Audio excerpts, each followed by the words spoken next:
of deceit. Telling the truth is a revolutionary act. It's the David Knight Show.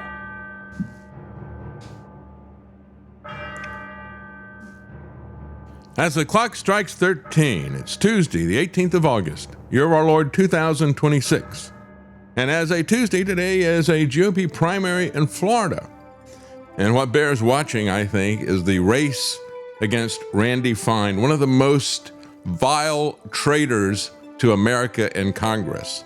This guy deserves the Jonathan Pollard Award, but he is doing something against his opponent that is really, truly amazing. The projection, the hypocrisy. And we're going to take a look at how Trump is not just destroying the logistics of the Navy and the aircraft carrier there. We're going to talk about what's happened with that, a gradual erosion, and it's not all Trump, but of course, Hegseth is going to defend the institution, not the sailors. But Trump is also working on destroying our strategic petroleum reserve. And why? For Israel's farcical war. And we'll take a look at how Trump's failures in statism and his corruption are paving the way for socialists. And of course, they've got a guy who just kicked off his campaign yesterday, Jon Ossoff. We're going to talk about him. He's very smart, clever, articulate, and dangerous. John Birch Society Freedom Index gave him 5 out of 100. We'll be right back. Yeah, Trump's incoherence turns the guns on a loyal ally. So this is the latest twist in Trump's desperation. Now he is threatening to bomb Oman.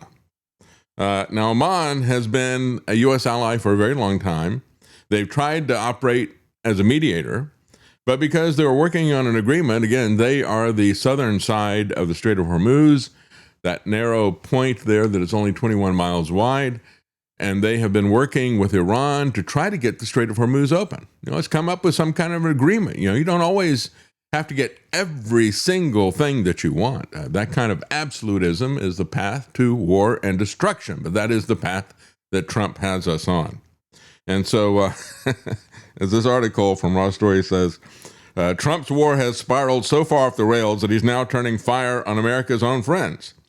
The latest target, Oman, a venerable regional ally that has quietly stepped in to broker peace, opening talks with Iran over a toll system for ships stranded by the Strait of Hormuz standoff. Trump's response was not gratitude.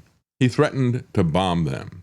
He said, if Oman gets in the way, we'll bomb the blank out of them, right? A stunning vow to attack a partner that was trying to clean up his mess. That's exactly right. It is his mess. He was the one. They keep talking about, we're going to have a big victory. We're going to get Strait of Hormuz open. That's not a victory. That was the state of things before you started your farcical war. And it was his own CIA chief who called it a farcical war. David Graham, a staff writer for The Atlantic, argued that Trump's about-face against a U.S. ally was understandable, but no less shocking. He said throughout Trump's 2 terms, many analysts have sought to discern some sort of guiding principle to his foreign policy. See, even the left thinks that he's got a plan. Let me just tell you, his plan is to create chaos. His plan is to line his pockets with money. End of story. That is the plan. And if you think that there's a plan, you're going to be fooled here. He said the incoherence of his actions in the past week alone should provide further evidence that looking for a framework is futile. That's right. This outburst, he said, is the product of a foreign policy that no longer holds together. One day, the war's mission is stopping Iran's bomb. The next, it is cheaper gas at the pump. Trump insisted this weekend that the number one goal is and always will be that Iran cannot have in any way, shape, or form a nuclear weapon, even as his own vice president reportedly countered that lowering fuel prices is goal number one. Well, that would be what you would do if you wanted to put America first. That is not what Trump does. He puts Netanyahu first. Now, the whiplash keeps coming. Trump vowed to declare the Strait of Hormuz a territory of the United States, contradicting his own Secretary of State, Rubio. Tehran mocked the claim, scoffing that the waterway cannot be seized with a tweet. But hey, what if he adds a really great meme showing him as some superhero or god or founding father? I guess that would do it, right? Meanwhile, Trump snubbed South Korea while gushing over North Korea's Kim Jong-un, a dictator whose nuclear program has never slowed. Trump loves Kim Jong-un. He talks about how, we've always had a great rapport and all the rest of the stuff. And he's working to give Saudi Arabia the bomb. Now, remember, the official story, which I don't believe, the official story is that Saudi Arabia did 9/11. So let's give them a nuclear bomb. None of this holds together. It's like the absurd contradictions inherent in all the COVID lockdown stuff. But we do know that Saudi Arabia is an evil regime. It's authoritarian. I mean, they chop their opponents into pieces and do so with immunity. And so it's not about finding any good guys abroad that we need to cheer. It should be about not having entangling alliances. And it should be about not allowing these ruthless people to have nuclear bombs, I guess. But of course, that is not what Trump is doing. He's going to take the entire world into a global war and a global depression to stop Iran from having a bomb, while he lets North Korea have one, while he provides the framework for the Saudis to have one. The left foolishly thinks that there's a plan. I think there is a plan. I think he was put in place as the guy to accelerate us into this fourth turning. And he's doing a great job of that, whether that's his intention or not. I think it is his intention. So Trump threatens to bomb Oman if it gets in the way. It's not very clear as to what that even means, right? But this was a reporter for Fox said the U.S. president made the threat to Oman while using an expletive during the phone interview. Earlier in the day, Iranian officials said they were close to finalizing a deal with Oman. The future of talks between the U.S. and Iran is unclear as the 60-day memorandum of understanding between the two sides expired yesterday. So as that MOU expired with nothing happening with it, and of course, we said from the very beginning that this was going to just be a stalling tactic. All the negotiations from the United States are simply stalling tactics. We operate exactly like the Zionists do. Because we are a Zionist-occupied government, we have peace talks just so that we can sneak attack you. But that's we saw that coming. They saw that coming as well. And so we can't have the Strait of Hormuz open up, can we? Right? Not a chance. Hormuz opens, not show, as the people on Wall Street said. And constantly talking about Trump's back and forth vacillation, capricious changing of direction. Trump always changes, or chickens out, I should say. He always changes his objectives. But taco and nacho, we wind up not being able to afford a burrito. On Monday, Trump was asked by the BBC News if he was seeking an extension to the MOU, which he replied, no. See, Israel does not want peace, therefore Trump does not want peace. Israel wants global chaos, especially in the Gulf. So Trump wants global chaos, especially in the Gulf. Oman borders the southern side of the Strait, said it is a neutral country in this conflict. They have also suffered a number of strikes from Iran. They're now playing a key role in negotiating with Tehran to reopen the waterway. If Oman gets in the way, we'll bomb the crap out of them. But he doesn't use the word crap. It's not clear what Trump thinks would constitute getting in the way. During the same interview with Fox, Trump also said the U.S. had a direct back channel to the Islamic Guard, which the Islamic Guard spokesman denied. So who are you going to believe? Well, quite frankly, at this point, I don't think Trump has any credibility. So I would lean toward believing Iran. Spokesperson told semi-official Iranian news agency, there are no talks taking place between IRGC officials and the Americans, and this lie by Trump is merely fantasies caused by delusions and nightmares that he has suffered as a result of defeat and desperation in the war. Well, I'd say that's pretty close to accurate. They're definitely trolling him, but it is Trump's delusions. It's not Trump derangement syndrome, it's Trump's delusion syndrome. Trump made his threat to Oman a few hours after Iran said the two countries had reached an agreement for ships to travel through the Strait.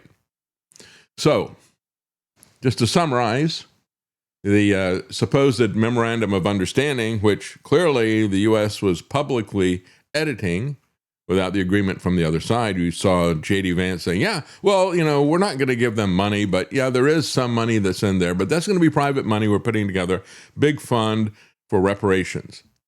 Then he says, and of the money that we give them, they're going to have to buy food from American farmers. That's a condition. It was not a condition there. And so they've been changing this thing as they go along. So the MOU dies. There's no agreement to try to achieve peace. However, Oman steps in and comes to an agreement with them to open up the Strait of Hormuz. At which point, then, Trump threatens to ban our long-term ally, Oman. That's the desperate state of affairs that we're in with this idiot, this criminal, this corrupt criminal. Earlier this month, the Iranian Foreign Minister, Araghchi, said a full reopening was dependent on Iran receiving compensation. And they said that not getting compensation was a violation of the MOU. And they're actually right. If you read we can all read the agreement. We don't have to take what Trump or Vance says for it.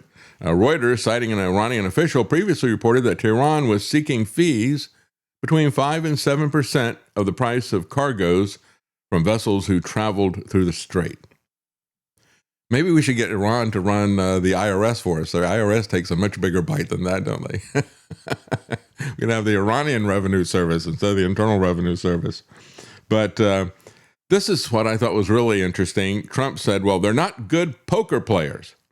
This from a guy who ran a half dozen casinos into bankruptcy. Is Trump a good poker player? Does he know a good poker player when he sees one, for example? Or would he maybe not want to have that guy playing in his casino? He said, I have no time schedule. Think about that. He has no time schedule. I'm not in a hurry. I've got no time schedule. I've got no objectives. I'm just doing what Netanyahu tells me. And Netanyahu just wants to run this thing out as long as possible. We got to have chaos and war. That serves the people like Netanyahu, the Zionists who are there. And so when he says, I'm not in a hurry, what do you think the people on the USS Lincoln think about that? He just said yesterday, well, hey, you're there, but you haven't been there long enough, right? Okay, what else do I have to say? Family members of U.S. service members are concerned about the conditions on board the USS Lincoln. Well, no, that ship is moving. No, they're not. That ship is moving right now, or very shortly, and it's being replaced with another very similar ship. Has the deployment's gone on too long? Are you worried No. Not nearly long enough. Thank you, everybody. Not nearly long enough. Wasn't this a war that's only going to take 3 or 4 weeks? Here we are with the aircraft carrier, 8 months. Not long enough. No, they need to stay there longer. And when you look at these comments, I have no time schedule. All these Zionist apologists like Dave Rubin, Ben Shapiro, who are telling us this is not a quagmire. Folks, Trump wants a quagmire. That's the only game that he's got left. He thinks that running the clock is to his advantage. It is not to his advantage. It's not to the advantage of the American empire, if you want to put it that way. It may be to his advantage if, as I said before, he wants to kick off a global depression and a global war, then it is to his advantage. So we have the threat to Oman. We have the Iran agreement expiring. The 60-day deadline is now passed. And, of course, the main priority is we've got to do whatever Netanyahu says. And Netanyahu's had this delusion about Iranian nuclear weapons now for 35 years, always 2 weeks away, I should say. And then he's undercutting his advisors who are telling him, you got to get the oil prices low because maybe some of them want to continue to run for office. Trump's done. He really doesn't care. Then you got Jared Kushner meeting with longtime family friend. When I say family, I'm talking about a crime family like a mafia, the Kushners. His criminal father who was convicted and then pardoned by Donald Trump. And that was the kind of family that when Netanyahu would come to New York, he would stay with the Kushners. He would actually sleep in Jared's bed, presumably not both of them at the same time, but they are now in bed together politically. And so Jared pretended to have negotiations with Hamas from Gaza. And then he comes out and he says, well, I don't know. I think we're going to have to finish the job. We're going to watch what they do very carefully. And so he and Netanyahu are going to be finishing the job in Gaza. And we all know what that job is. It's called genocide. And nothing was mentioned about the Lebanon war, not by Kushner, not by Netanyahu, while Israel is threatening the return of the Lebanon war, as they had the deadliest escalation since fighting, largely came to a halt earlier this year. 11 Lebanese were killed, among them 3 children, 19 injured after Israeli warplanes bombed several areas. For example, they bomb a home on the outskirts of a village, killing 7 people in the home. Yeah, this is what they do. This is what war criminals and people who are committing genocide do. They bomb civilian homes. Then they went to another town and, wait for it, they bombed another home. That's right. Killing 2, wounding 9, covering the streets in rubble and smoke. An Israeli drone also targeted a motorcycle in the nearby city of Nabatea, but it was unclear if the driver was killed. Unclear who the driver was. Lebanon's national news agency said the Israeli enemy committed a massacre in the southern town of Ansar at dawn today, resulting in 7 deaths and 3 wounded. And of course, they call them martyrs, right? Let's just understand, when we talk about martyrs, this is the Islamic term for somebody who dies in war against the people they hate. And let me just say, I'm not siding with the Muslims. If you look at the pronouncements of people who have come to the U.S. as Muslims, and you look at the people who are Israeli Zionists here, they both want to kill us all. They both want to set up their system here. So we're stuck in the middle. We got radical jihadis on the left of us, and we got the radical revisionist Zionist on the right. They all want to kill us and set up a global governance that's there. Stuck in the middle with Jews. That's where we are. That's good, Travis. Yeah. So when they talk about martyrs, understand where that term originally came from. That was the Greek term for witness. These are people who were Christians, who were killed because they were witnesses to what Christ had done, and they would not deny it under penalty of death. And that is one of the very strong points behind the veracity of the Bible. And again, cold case Christianity, the guy J. Warner Wallace that I've talked to many times, he said as a cold case detective, when you go back and you look at what somebody says under threat of death, or what they say even on their deathbed, that has a lot of weight as testimony. That's what martyrs really meant. And this is how both Muslims and Jews twist the truth into their own hateful, warlike religions. Israel may have been acting related to reports of Hezbollah attacks on IDF troops early Saturday, in which 3 soldiers were wounded. So, therefore, you would attack civilians. And that's basically what Ben-Gvir has said.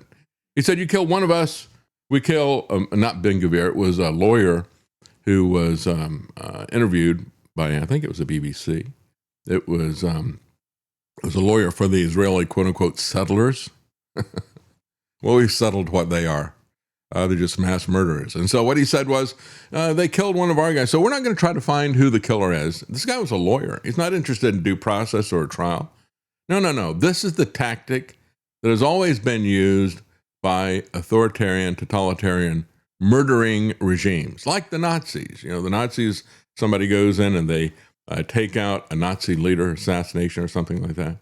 And what they would do is they would wipe out everyone in the village, or at least all the men in the village. This is what Israel has done. They learned the lesson really well from the Nazis. They are the Nazis that we have today. Trump has doubled down on plans to make Hormuz Strait a U.S. territory. He says that's a great idea. Now, he just condemned this a few days earlier, saying that it's international territory. It can't belong to them. And again, I think that's pretty much a gray area. It's not the only time, wouldn't be the only time that somebody has charged to pass through a natural strait as if it was a canal that they had built, like the Panama Canal or the Suez Canal or something like that. So that has happened in several different places. And this is only 21 miles wide. As I said, we declare 200 miles into the ocean as our border.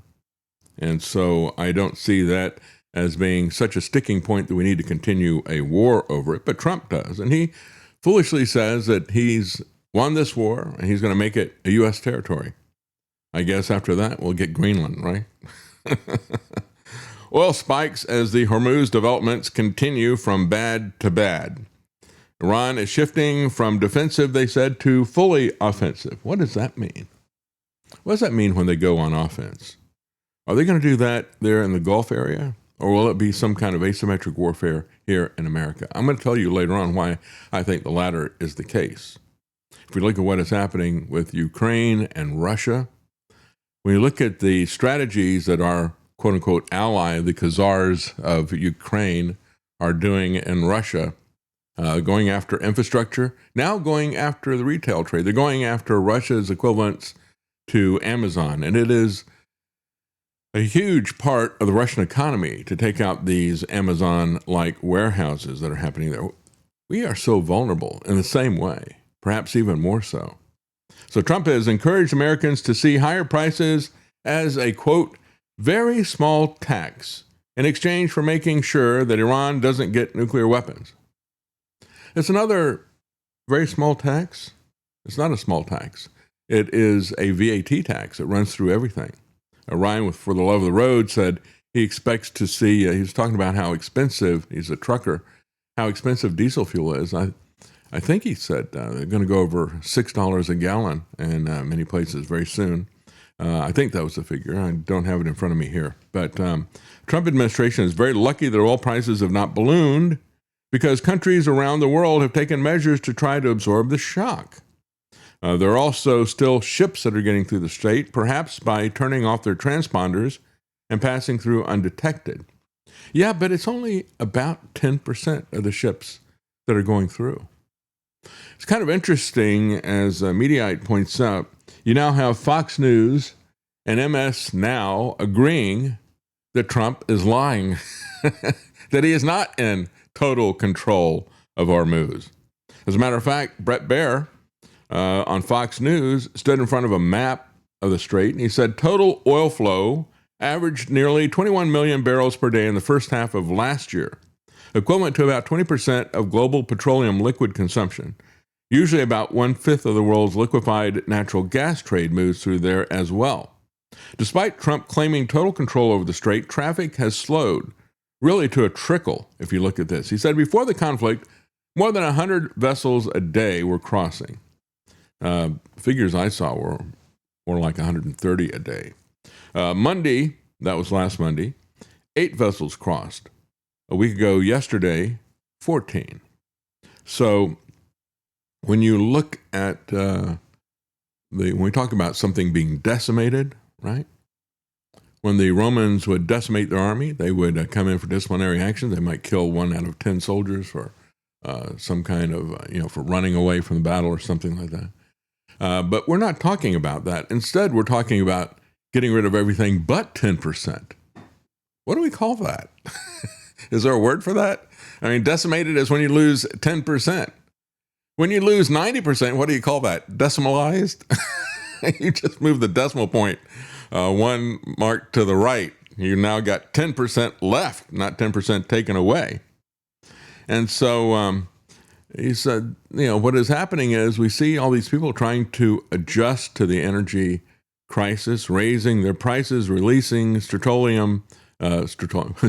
petroleum reserves. And we're going to talk about the danger and what Trump's plan is with that. But then you got MS Now, Jen Psaki. I finally found something I agree with Jen Psaki on. I got to circle back and listen to her again, right? She delivered a scathing takedown of Trump's claim, basically saying the same thing that Bret Baier was saying at Fox News.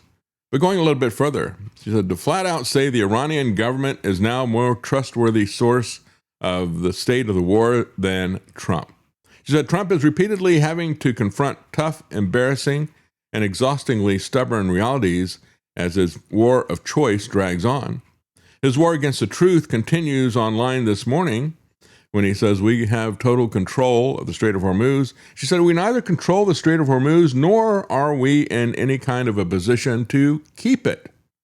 That's the reality. Iran is not decimated, nor are they fleeing.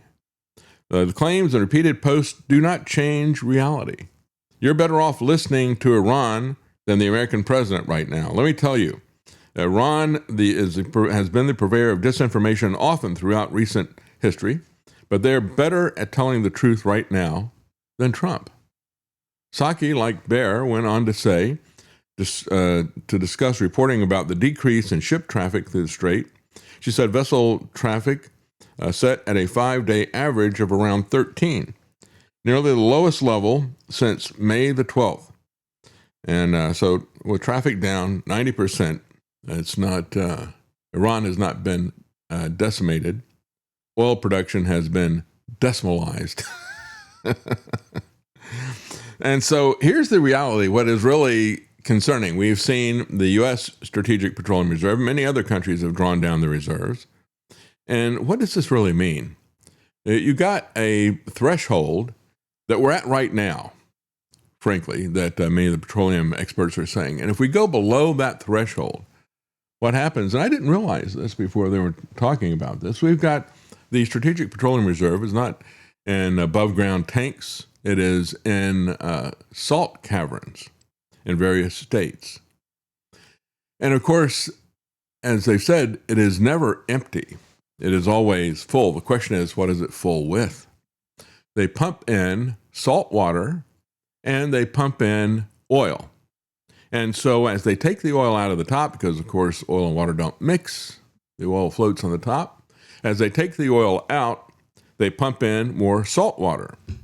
Except if you do rapid drawdowns of hundreds of millions of barrels all at once, you don't have enough brine to put in there. So you put in regular water, which is very corrosive to the salt mines, right? The salt caverns.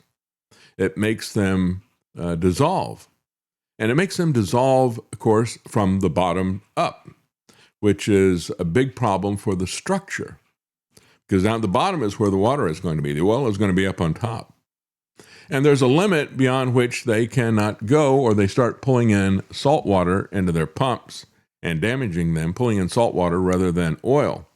And so we're at the point now where if they go much lower, that damage may cause the Strategic Petroleum Reserve to completely collapse.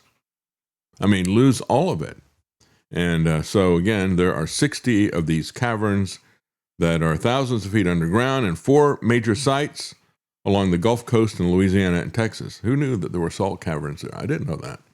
As a matter of fact, when we went to Salzburg, which of course means Salt City, with the kids, and back in 2001, we went down into the salt mines, and it was actually pretty cool. It was really cool. Yeah, it was reminiscent. I wouldn't want to work down there, but you wouldn't want to work in the salt mine, but it was kind of cool because the way the guys would go to work in the morning, it was like going down a very, very long, polished stair rail, right? It's a big, wide stair rail, and they just sat on this thing and slide down in the morning.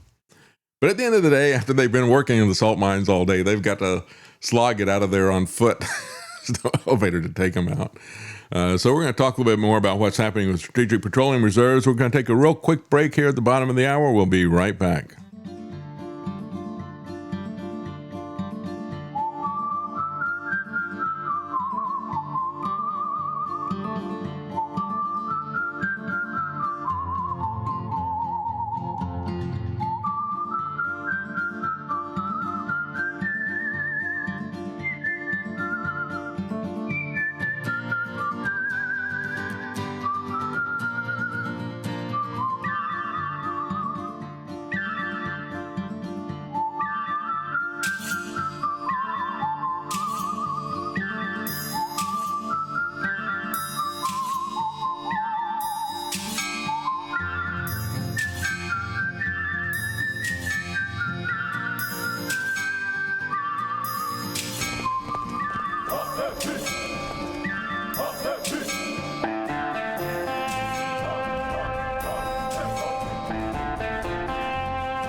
losing free speech to free minds. It's the David Knight Show.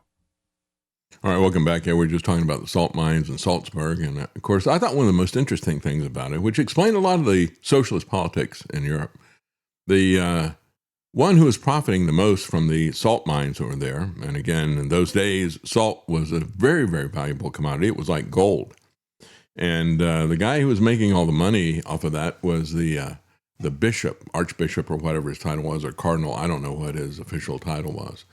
But he took this fortune and he built what you see in The Sound of Music when the kids go out for the day outing. Of course, it's always the joke, it's like, well, I don't know what I'm going to wear today. Well, if I don't find some clothes, it's going to be curtains. Well, that's what she made for them. Anyway, as they're running around those gardens there, that palace there, the Mirabelle Palace, was something that was built by this prelate who gave it to his mistress. He was openly flaunting not only the luxury, but the adultery. Well, I guess he wasn't married, so it wasn't officially adultery, but having a mistress when he was supposed to be, let's just say single. I don't know. And so when you look at that kind of flaunting of wealth, I think we're back there now with Trump and his ballroom and Natalie Harp. This is the kind of corruption that pushes people into socialism, seeing that mistakenly as a answer to that kind of corruption, but it just breeds more corruption of its own and centralizes even more power.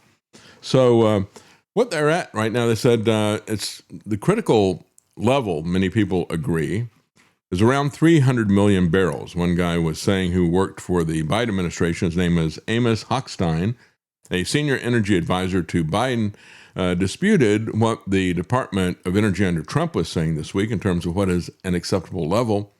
He says, don't believe the people out there in government who are saying that the SPR can go down to 70 million barrels.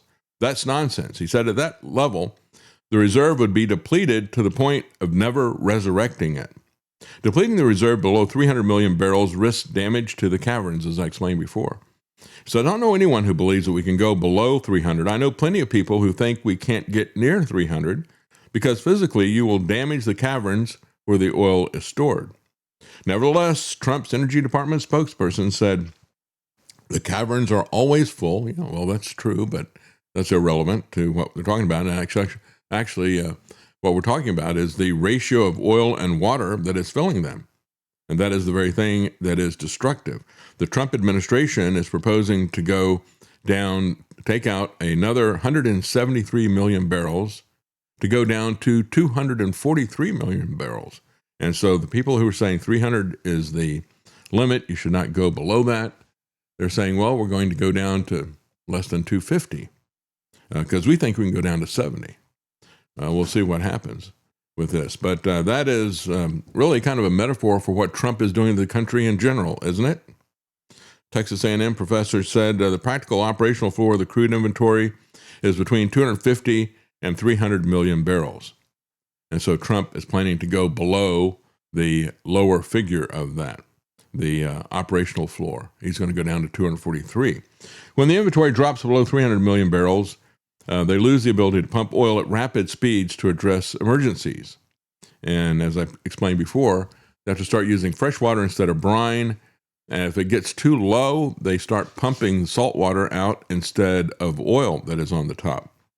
So it was originally designed for 5 full drawdowns, but instead it has executed dozens of large and small releases over the past 40 years. And so this is a bipartisan issue. We've had a lot of presidents who have done this, but nobody has gone to the extreme that Trump is planning on going to draw it down to such a low level. The system was not designed for this many cycles. This kind of repeated injection of water and extraction of oil have caused severe cavern deformation. They've accelerated the rate of massive salt falls from the ceiling, significantly weakening the overall structural integrity of the aging reserve. And Trump doesn't care. Well, he doesn't care. I mean, we criticized Joe Biden for drawing down the Strategic Petroleum Reserve to help him with an election campaign. He wasn't the first one to do it. But the right was criticizing him. Where's the criticism for Trump? Because he's going to draw it down to such a level that it's going to collapse, say many of the experts. Meanwhile, Kushner says Hamas said all the right things at the Board of Peace meeting, but the IDF is not going to leave until we think we've got every last weapon. And we are going to finish the job. And you know what that means? Genocide. The U.S. plan would transfer governance of the war-torn territory to, listen to this, a technocratic civilian government. This is the New York Post writing this. What is a technocratic civilian government? Well, it's going to be the billionaire Epstein class, right? That's what it's about. It's about creating chaos, total destruction of any area that they want, and then turn it over to the Epstein class to own and to build it. That's the plan throughout the Middle East. And quite frankly, I think that's the plan here in America as well. Is this what is happening in Gaza? Is it the true globalist Zionist plan for the entire world? I believe it is. We are very committed to the fact that we have a plan to rebuild Gaza, but we will not allow Gaza to be rebuilt until demilitarization occurs. And they don't mean getting the Israelis out of Gaza. They mean their fantasy of finding every last gun and knife. Israel retains its full right of self-defense. And of course, no one else has a right to self-defense either. Remember Gaza when you hear that phrase repeated over and over again. Self-defense for Israel means genocide for others. Kushner has been in a long relationship with Netanyahu, as I pointed out. They won't point this out in the New York Post. This is what they say. He's had a long relationship with Netanyahu, having brokered the 2020 Abraham Accords, through which Bahrain, Morocco, Sudan, and the United Arab Emirates established diplomatic relations with the Jewish state. But of course, his relationship with Netanyahu is much longer and closer than the New York Post will tell you. It goes back to the fact that Netanyahu was a frequent visitor to the Kushner home, would sleep in Jared's bed when he was staying there. Again, to see this as the Abraham Accords, it's amazing to me to see how this Genesis 12 passage that is abused by people like Ted Cruz and Mike Huckabee, talking about Abraham. It was Abraham to Abraham that God said, "Those who bless you, I will bless, and those who curse you, I will curse." It wasn't about Israel. Israel did not exist. And when he talks about through your seed, all nations will be blessed, it is a person, a child, as some translations will put it. It's individual. And Paul stresses that significantly in Galatians. He said seed, not seeds. In other words, it's not through the multitude, the nation of Israel that was to come, that the world would be blessed, but through one man that would come, and that was Christ. And as Christ said, Abraham is not your father. Your father is the devil. And we can see it in what they do. So everyone will see that they're not genuine about peace, said Kushner. This is the purpose of the talks, to create the optics that they want, to do whatever they wish. Everyone will see they're not genuine about peace. No, of course, the Board of Peace is genuine, right? Trump is really about peace, isn't he? And then Israel will have a lot more support from the U.S. and others to go and finish the job in the appropriate way. That's the purpose of having this meeting with them, not to actually resolve anything, but just to create the right optics. Well, speaking of optics, the optics for the USS Lincoln aircraft carrier has been a nightmare for the Trump administration and for War Pete. I got this from a listener. He said, I've been following this. He said, as a 20-year veteran of the U.S. submarine force, followed by 15 years on government-contracted surface vessels that serve military sea lift command, I'm somewhat familiar with the situation they find themselves in. And I think from what he's saying there, I didn't look up the military sea lift command, but I think that is the kind of civilian corps that does the logistical resupply of these ships. We'll talk a little bit more about that in a moment. Systematic dismantling of the logistical support structure of the Navy is something that I was able to witness throughout the 90s. The assessment that he provides, talking about this one guy's YouTube video, is thorough and quite accurate. I'm not sure. I didn't look this up. I didn't see that in time. So I apologize to not watch that YouTube video. But I do have an excellent article that someone else had sent me about exactly what is going on and what they have done to essentially hollow out the logistical support of Navy ships. It is an institutional problem. And it is a problem that began before Hegseth, but he's not fixing it. Instead, he's covering up for it. This listener goes on to say, examples given of conditions such as moldy showers, non-functioning toilets, and other broken equipment would not be tolerated. Senior enlisted personnel see to it these items are rectified quickly. Well, that'd be the case if they have sufficient logistics. I mean, part of the logistics is not just food, but it's going to be spare parts. Maybe they don't have the parts to actually fix it. He said, as for the food, milk lasts only about a week after leaving port. Fresh fruit and vegetables are about a week to 10 days. Eggs can last for about a month. And then it all is down to frozen, canned, and powdered. When you get extended indefinitely, rationing can happen. We even ran out of toilet paper on one deployment. So the length of the deployment is a big issue, as well as the lack of purpose. You see, when we talked about the deployment, they've been at sea for 250 days, not being allowed to go to port. Typically, they go to port about every 30 to 45 days, but they've been out for 250 days. So he says, another issue is the lack of purpose. It is extremely difficult to keep your head in the game on such a long time with no endpoint in sight. And to not know what you're fighting for. That is a key thing, isn't it? Are you fighting for Israel? Are you fighting for Netanyahu's paranoid delusions? We never really expected politicians or top brass to care much about us anyway. As Kushner said, we were simply dumb, stupid animals used as tools to implement foreign policy. And as the saying goes, a bitching sailor is a happy sailor. So, they really don't have any respect for their soldiers, in spite of what they'll say from time to time. Of course, Trump really hasn't gone out of his way to try to pretend that he has any respect for soldiers either, has he? This article is from Larry C. Johnson, his Substack, The Tale That Couldn't Keep Up: How the U.S. Navy Ran Its Own Sailors Short on Food and Soap. The images were mundane in a way that made them land harder than any battle footage. Half-empty meal trays, a gray slab of processed meat, sailors rationing food among themselves so that no one gets more than anyone else. In the spring and summer this year, the crews of the aircraft carrier Abraham Lincoln and the assault ship USS Tripoli contended with food shortages, long chow lines, broken toilets, mold in the showers, dead laundry machines, and shortages of basics like soap and toothpaste. The strain took a hold on morale, and in the worst case, on the safety of the crew. And yet we have Donald Trump telling us that it's not nearly long enough, right? Family members of U.S. service members are concerned about the conditions on board the USS Lincoln. Well, no, that ship is moving. No, they're not.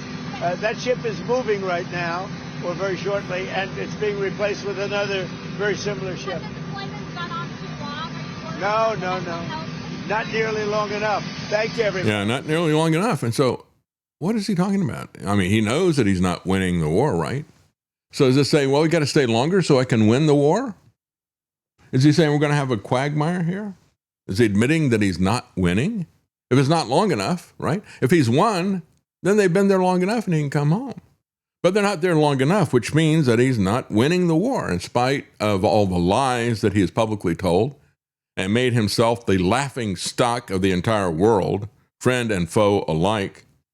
The Navy's institutional reflex, of course, was denial. War Pete dismissed it all as fake news. His spokesperson said that they remain resilient and ready, and they remain fully capable of meeting all mission tasking. And this writer, Larry C. Johnson, says that is part of the failure. It's not a rebuttal of failure. That is the failure. The fact that they're more concerned about defending their institution and their readiness narrative than they are about fixing the problem. There's War Pete's administration in a nutshell. The question, he says, is why warships from the world's best funded Navy, we have the most expensive military in the world, they spare no expense, They conjure money out of thin air with a fiat currency, and they spare none of it. They give it to these people. Why can't they get this to work? What kind of incompetence is that? He says, well, it is structural, and it's been building for 15 years. Exactly what the listener sent to me. He said, and a part of the fleet that the public never sees, the ships that feed and fuel the fighting ships. Warships don't carry enough on their own to stay at sea indefinitely. What keeps the carrier strike group fed, fueled, and armed without having to go back to port is a dedicated fleet of supply ships called the Combat Logistics Force. He said it's mostly civilian crews. They steam alongside warships. They pass fuel, ammunition, food, and stores across on cables and hoses while both the ships continue to move. It's like the refueling of planes, jet planes that you see, right? You have the tankers and they refuel the jet planes, the same type of thing. The civilian logistical force comes in three flavors: fleet replenishment oilers for the fuel, dry cargo and ammunition ships, and that includes spare parts and food, and then the fast combat support ships, which are the premium asset that carries all of those things in one way or the other. And they're fast enough to travel inside of a carrier strike group rather than shuttling back and forth to it. The last category of the combat support ships is exactly the ship that you want when a single carrier is holding station in a distant sea for months at end. But that is the category that the Navy has gutted, he says. The Combat Logistics Force today numbers about 34 ships, a figure that stayed essentially flat for well over a decade. But in practice, there's been a slow hollowing out because they've taken out this premier ship, and they have grown the number of other ships. And so around 2010, the Navy operated all four of the supply class, operated four of its supply class fast combat support ships, but today it only has two remaining. And of course, the other part of this that he points out in this article is that when you're in the Arabian Sea, the area that they're operating there in the Gulf area, you're not close to really good ports anyway, like they have in the Mediterranean. So you are at the extreme end of a very long supply chain. And that's what the New York Times is pointing out in terms of the destruction of the Bahrain base and the fact that we had to abandon it because of the missile attacks from Iran. And so the supply chain got even longer with that, having to go to Diego Garcia to get a lot of supplies and bring them in. And so he says, so right now, they've hollowed this out. They're in the middle of transitioning to some other types of supply ships, but they're not online yet. And there's a new class of smaller replenishment ships that's not going to be deployed until the 2030s. So here we are, and you can't get this thing supplied.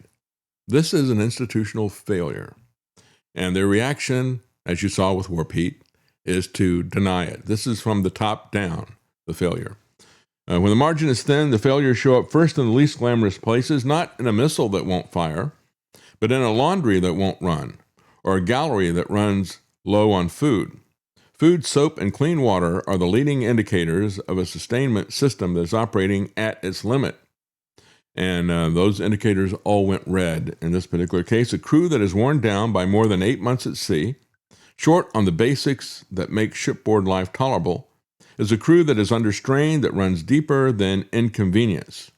That's what we're seeing with the collapsing morale and the suicide. It is fair to say, that the fleet cannot ask its sailors to endure ever longer deployments while cutting the margin that keeps them fed and clean. It's not nearly long enough, though, says Trump, right? He doesn't know or care what is happening to the soldiers. And this is also War Pete's problem. Again, the buck would stop with him, but he denies that it's even an issue. And this is an issue that is really far more important than the fact that they're out of many categories of missiles or getting dangerously low on those things. That was what Trump blew up with War Pete at Camp David about. Does he even care about what is happening on the aircraft carrier? Apparently not. It's tempting to read what happened aboard the Lincoln as a story about one ship and one deployment. It was a symptom that was surfacing at the end of the supply chain. For 15 years, the U.S. kept its combat logistics force at roughly constant size while cutting its most capable replenishment ships, all while asking the fleet to sustain longer deployments in more distant and more contested waters. A force that is stretched that way doesn't fail at first. It fails quietly in the galley, in the shower, in the laundry, on ships that are operating at the far end of the longest supply line that the Navy has. The shortages were a predictable result of a decade and a half of decisions that let the margins preventing them erode. And so he says, the sailors there deserve better than both the shortage and the denial. It's one thing to fail. It's another thing to not even acknowledge the failure, because then we don't believe that he's going to do anything to fix it. But of course, War Pete cares more for himself. He doesn't want to be criticized. He has no care for the troops. And what would you expect from a moral reprobate like Pete Hegseth, who glories in the death and destruction, even of civilians, even of people who are shipwrecked? This guy is a moral reprobate. He is not fit to run anything, especially not this operation.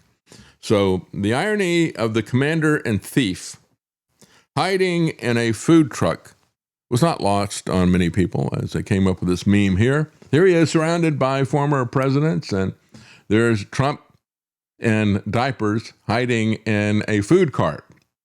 And yet the U.S. Navy can't get the food to the ships. Maybe Diaper Boy ate the food there. I don't know. The CIA, by the way, said that that was actually a fake threat that he was running from. Yeah, here's the paper here. CIA is blaming Israel for that made-up threat that left Trump hiding inside of a catering truck. Pretty interesting, isn't it? Yeah, well, it was the perfect setup for someone who is smart, articulate, and a hard left candidate. And I'm talking about Jon Ossoff. He was given a softball pitch by Donald Trump, and he hit it out of the park in terms of his criticism of Trump. Listen to this as he kicks off his presidential campaign. And there's something uniquely despicable about lying a nation into war. Treating citizens as fools and those who serve as pawns. Aboard the USS Abraham Lincoln, they've now been at sea for 240 plus days without a port call. It's a Navy record.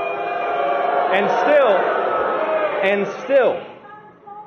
still they serve with excellence. And still they serve with excellence. God bless the sailors, Marines, aviators, and all aboard the United States ship Abraham Lincoln.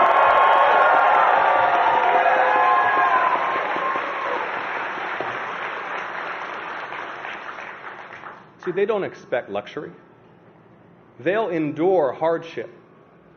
But they deserve competent leaders who send them into combat only when necessary, and with decisive clarity of purpose, not fools who lie about the purpose and progress of war.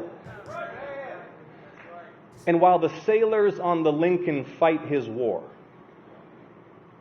while he fruitlessly drains our munitions and oil reserves, the president sleeps through his meetings. He golfs and trades stocks. See, he doesn't want to do the job. He wants to build his ballroom and travel with Natalie on their apparently defenseless flying palace gifted by the Emir of Qatar.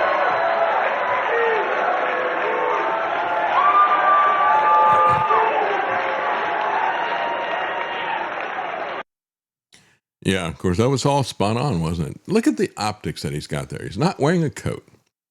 He's wearing a blue shirt. So, he's blue collar, right?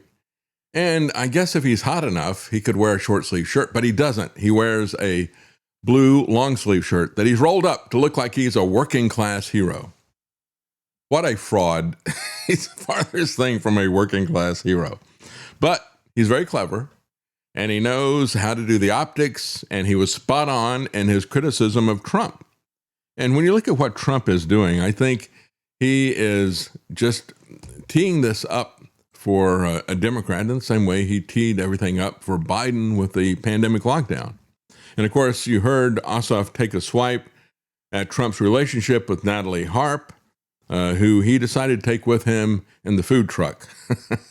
Leave the other people die. And who did he leave to die? I already talked about the fact that he left Marco Rubio on board. He also left Scott Bessent. And oh, by the way, he left Caroline Leavitt on board. Hot Lips was left on board. I guess she realized when she heard Trump come back and say, hey, if I go, you go. Maybe you should think about changing professions. Well, I guess she did think about it. Do I want to die for this jerk? It's one thing to lie for him continuously, day in and day out, but it's another thing to die for him. So she's left. She realizes that she is not on the short list like Natalie is. Natalie was one of just 3 aides who accompanied the president. And of course, nobody has seen Melania for over a month. Certainly not traveling with Trump. Natalie Harp's estranged brother told the New York Times that his sister's relationship with Trump was, quote, very unhealthy, unquote.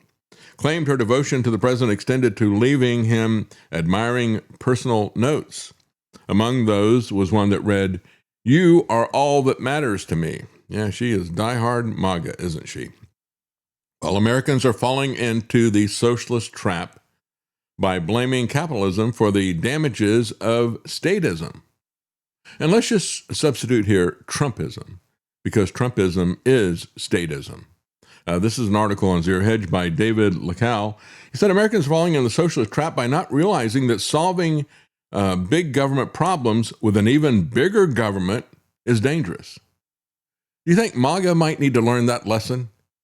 Every time Trump identifies a problem to his base, what is the solution? More federal government, more concentration of power. Remove more guidelines so that I can act like a dictator. That is always his response, his supposed solution. As Daniel says, statism is the gradual replacement of civil society, market savings, and individual choice by political control, public spending, regulation, taxation, and monetary intervention. Boy, that is the Trump administration in a nutshell, isn't it? And of course, what would you expect from a guy who is a New York City Democrat? You would expect the most statist president in my lifetime. And of course, a fourth turning president as well. He goes on to say socialism markets itself well because people always judge the policies on the intentions and not on the disastrous results. Yeah, we'll have more about that when we return, but we're going to take a quick break here at the top of the hour, and we will be right back. Stay with us.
You're listening to The David Knight Show. Welcome back. And of course, the USS Abraham Lincoln is really, I think, a harbinger of what is coming to all of us because of the incompetence and the outright contempt with which Trump holds the American public and the economy free markets and individual choice. He has no respect whatsoever for the small guy. He has no respect for a free market. It's all about crony capitalism and his billionaire cronies. But we've got a lot of comments here I want to address here before we go further with this. Thank you, Stealth Patriot. Thank you for the tip. He says, there's a simple difference between those who left MAGA and those who stayed. One values things that Trump promised. The other group worship Trump and hates his enemies. That's right. And it has always been, and I criticize MAGA because to me, the disconnection between what he promised and what he did was pretty obvious going back to the middle of his first term. And so it's just like, okay, this guy is just another lying politician. He promises you that he's going to do A, B, C, and D, and he doesn't do any of those things. Then 2020 came. And at that point, I was like, this is the most treasonous, traitorous thing I've ever seen. And the people who cheered it along, like my employer at the time, Alex Jones, were absolutely despicable for pushing that psyop on people. Angelo, 1999, diesel local went from $4.69 to $5.50 yesterday, except for one station. Yeah, I think it was $6 that Ryan said it's creeping up on that really quickly. Defy Tyrants, 1776 says you can't invade another's property, kill them, rape them, shoot kids in the head, burn their homes down, and not expect for the victims to fight back. Oh, but it's only Israel that has a right to exist, right? Israel is an illegal occupier, and they are operating as a terrorist government. I absolutely agree. Thank you for the tip, DG8. He said, David, these people like Kushner, Levin, Ben Shapiro, and Bibi don't believe what the Bible says except for the land covenant and God's chosen people nonsense. They're all frauds. And again, the covenant was never, you have this land forever. He was basically saying that you have kind of a lease on this. He told them at the very beginning, if you don't follow me, I'm going to throw you off the land. And he did it more than once. And I think he's done it finally. And so what we see now is a usurpation. It is not something that God has given to them.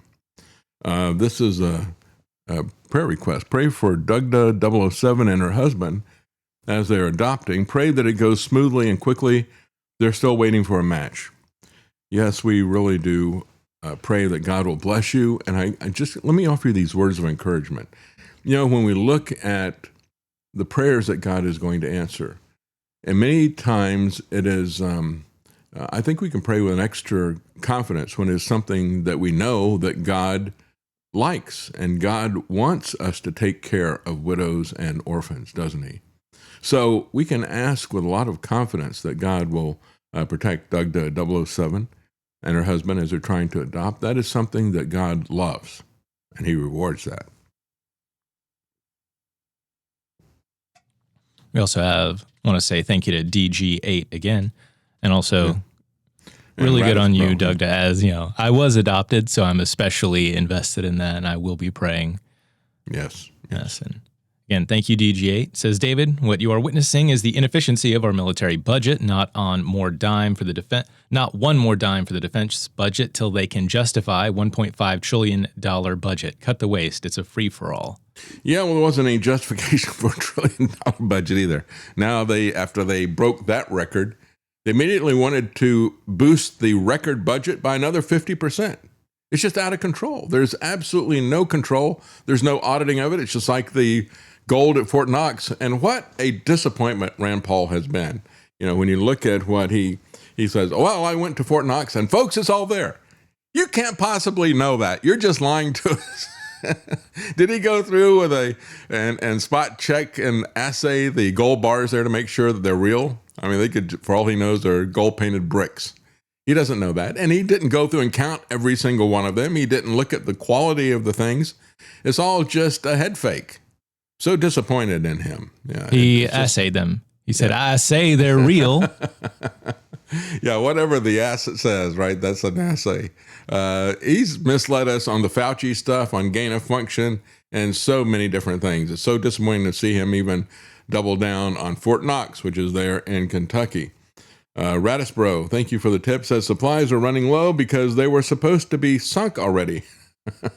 For the boots on the ground, false flag. Military men are Dumb, stupid animals to be used as pawns for foreign policy, said Kissinger. Yeah, that's right. And they know that. They know that Kissinger said that. It's just amazing to me to see the contempt. And quite frankly, I saw that as somebody who was closely watching the Vietnam War, figuring that I was going to get drafted into it. I watched that very closely, and I saw the contempt for American soldiers in that war. And no plan to win that, and complete mismanagement from the top. It was just disgusting. What a disgusting waste of life on both sides. And what a disgusting waste of money. They saw it as a weapons proving ground, quite frankly. And when I interviewed with Texas Instruments with some of the defense people there, that was the kind of stuff they were telling me. It's like, yeah, we'd use it as a lab. And that was really, really disappointing to see that. But of course, that is what a lot of these wars are really about. Denny Hildebrandt says, 494 executive orders. Can we get Congress involved? Just a little bit, maybe. Yeah. No, you're not going to get Congress involved. They're going to step aside. They're going to let the bureaucracy and the president's pen decide everything's going to happen. And of course, those executive orders, not just the quantity of them, but it's the quality of them. The fact that he increasingly defies the law and defies the Constitution, just like he's done on tariffs and so many other issues, like he's doing now with claiming that these special designated areas around the border are military bases. They're not. There's no buildings there. There's no troops staying there. But because they're military bases, because I call them a military base, now we're going to say that the military can arrest people. Well, let me tell you, it's not going to just be limited to the border. We've already seen how Trump wants to use the military in Washington, D.C. and other places. The Posse Comitatus Act is there for a reason. Before you remove guidelines, before you remove the markers and the prohibitions, you might want to ask yourself why they were there. Go back and look at the history, and you understand why they're there. Well, again, we talk about socialism and the fact that it presents itself as having good intentions, and they don't want people to look at the results. That also happens for all the politicians, for Trump especially. By the time the people realize the promise was a trap, the state is already too large, too powerful, and uses repression on the same people that it vowed to protect. Isn't that what we've seen with MAGA, what we've seen with the farmers and the tariffs? Now he's putting farmers out of business. Big government interventionism, money printing, high taxes. This has always obliterated the economy and demolished the opportunities for middle-class families and small businesses to thrive. Then we got the lockdowns of 2020, right? Trump is a statist extraordinaire. And the whole point of this article is to talk about how statism is the problem. This idea that there needs to be a federal law. There ought to be a law for this. And, we need to make a federal case out of everything. The government will fix everything. Trump will fix everything. That was a blank check for this guy to operate as a tyrant, to put out nearly 500 executive orders, because everybody put all their hope on him. They didn't want to do the hard work to find out who was running at local elections, or even to run for the local elections themselves. No, they thought everything could be fixed from the top down. Let's just put Trump in there and everything will be taken care of. Naive in the extreme. Yeah, Trump's purpose is to push us into even more direct statism. Let me just say, there isn't anything that a socialist is going to do that Trump hasn't already laid the foundation for and set the precedent for. He's out there buying stocks and setting up co-ownership between the government and corporations. That is textbook economic fascism, a merger of government and corporations. So he's got a chronic deficit. He's got high debt, rising taxes, monetary debasement, regulatory obstruction, political intervention, and he protects insiders while he penalizes new entrants. That is why so many billionaires support socialism. It's the perfect way to eliminate a merit-based system, obliterate your competition, and keep privileges provided by a political affiliation while demanding even more government control. Cronyism is a direct consequence of statism, and we have never seen the level of statism and cronyism that we have in Trumpism. Few people are richer, more powerful than socialist tyrants and their enablers. And that's what we have seen with Trump, isn't it? Look at the billions of dollars that he has made, and now he and his family are setting themselves up to be in a prime condition for becoming a bank, for pushing out crony corruption digital currency. So he writes here, socialism leads to hyperinflation and scarcity. Well, I would also say socialism and Trumpism leads to hyperinflation and scarcity because it ignores the economic calculation and uses the debasement of currency to expropriate the wealth created by the remains of the private sector and keep citizens dependent and submissive while the political leaders enjoy the perks of privilege. That is on display in the Trump administration like we have never seen before. By the time the people find out, they cannot escape. Americans are falling into this socialism trap, this Trump statism trap, when they should be blaming statism and not capitalism. And instead of capitalism, let's just talk about free markets. Socialism is the perfect ideology for elites because it wraps coercion in moral vanity. The cats promise free cheese to the mice who don't understand why it is free. And because the trap works because it sounds compassionate, because it promises security, fairness, and dignity and protection, this is what Jon Ossoff and his ilk are going to be selling you. And Trump has been the perfect setup for somebody exactly like Jon Ossoff. I said before that when you look at the rating from the John Birch Society, their Freedom Index, they go through and they give you the various bills as to what the Constitution would say about such and such a bill and how you would vote if you're going to vote the Constitution, and then how this individual votes. And he has a lifetime average of 5%. 5 out of 100. That's about as low as you can go. As a matter of fact, it is a big improvement from where he was the first 2 Congresses that he served in. Because the first one, he got 0%. You ever seen anybody get 0% on a Freedom Index? The next one, he got 3%. Then he brought his average up by getting 13%. Now, what he's doing is he's pivoting to the middle, just a little bit, but he's getting his average up. This guy is a hardcore statist. I mean, he's even done things recently, like he's Jewish and he supports Israel, but he has pushed back against some of the genocide stuff, again, trying to move to the middle and get his credentials up. Just understand why he is there in the first place. If you remember in the 2020 election that Trump contested with his grift that he called Save America, he made hundreds of millions of dollars off of it, and Alex Jones made probably tens of millions of dollars off of Stop the Steal. And while they were all so bothered about what had happened in the election, under the new Trump rules of lockdown and vote by mail, we had a runoff election of 2 senators in Georgia at the same time. And that happened the day before January the 6th. I've talked about this many times. So on January the 5th, there was a runoff election in Georgia. Now, they had talked themselves blue in the face about how much there was corruption, all the problems that they had and so forth. Not a single thing was done in Georgia. And, all the people running Stop the Steal or Trump's Save America didn't want to focus on that at all. No, it was all about Trump.